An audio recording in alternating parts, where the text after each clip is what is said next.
The first time Tyler's hand brushed against my arm, I swear the forest went quiet. The cicadas, the whisper of the leaves, the sound of our boots on the dirt path. It all fell away in a heartbeat. It wasn't even a deliberate touch, just a slip of space, the briefest contact of skin against skin, but it hit me like lightning. I couldn't breathe. I couldn't think. I just kept walking beside him, staring at the ground while my pulse hammered through me. And the strangest part? I could feel him glance at me, almost like he'd been waiting for that exact spark to ignite between us. Maybe he'd been waiting longer than I'd realized. We'd come into the woods for quiet. Tyler said he knew a trail hardly anyone used, a path he walked alone whenever the world felt too heavy. It was late afternoon when we started, the sun dipping lower with each step, slanting gold light through the trees until it made the forest look enchanted. I wasn't sure why he'd invited me this time. We weren't the kind of friends who hung out one-on-one often. Tyler was the kind of guy who drew people in without effort, all rugged confidence in his dark green flannel and scuffed boots. Me? I was quieter, better at staying on the edges than walking into the center. But there I was, following him into shadows that grew longer by the minute. He didn't talk much at first, just kept that steady stride like he owned the woods, while I tried to ignore how broad his shoulders looked with the sleeves of his shirt rolled up, his forearms flexing every time he adjusted the strap of his backpack. I hated how aware I was of him. Every detail burned into me. The way his stubble caught the late light, the faint scuff of dirt across his jeans, the silver glint of a pendant against his chest. And when he finally slowed to glance over his shoulder, his olive-toned skin catching the glow of dusk, I forgot whatever thought I'd been holding on to.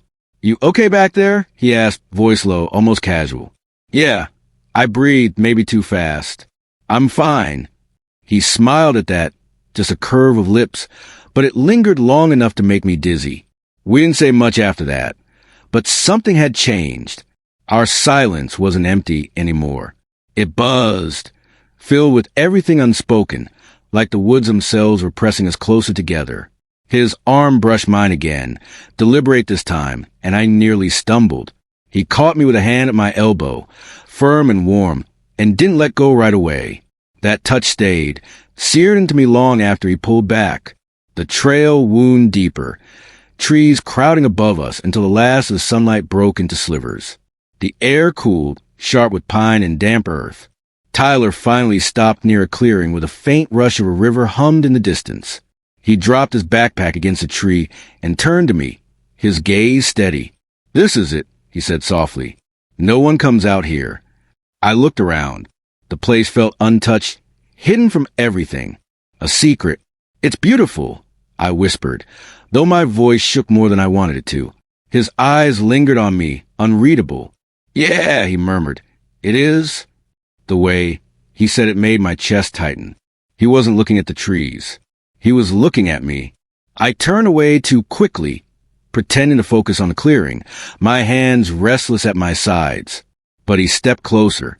I fell in before I saw him, the warmth of his body brushing against the space I was trying so hard to keep between us.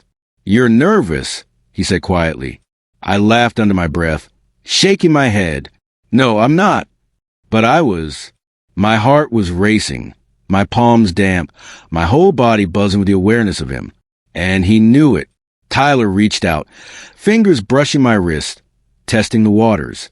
The touch was so gentle, so deliberate, that I froze. He held me there, just long enough to feel my pulse against his fingertips. "You are," he whispered. I finally met his eyes then, and what I saw made my breath catch.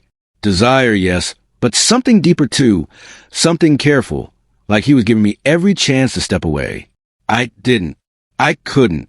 "Tyler," my voice cracked, but I didn't know what I wanted to say. His hand slid from my wrist to my waist, grounding me, steadying me. The world shrank to that single point of contact. My skin burned beneath the fabric of my white Henley, and when he tugged me closer, I didn't resist. The forest seemed to lean in with us, shadows wrapping around like a secret. He bent his head just enough that I could feel his breath brush my cheek. "Tell me to stop," he murmured. I swallowed hard. The word caught in my throat. Stop? That was the last thing I wanted.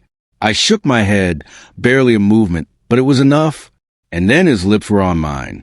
The first kiss was nothing like I'd imagined, and I'd imagined it too many times to admit. It wasn't rushed or careless. It was slow, searching, the kind of kiss that unraveled me from the inside out.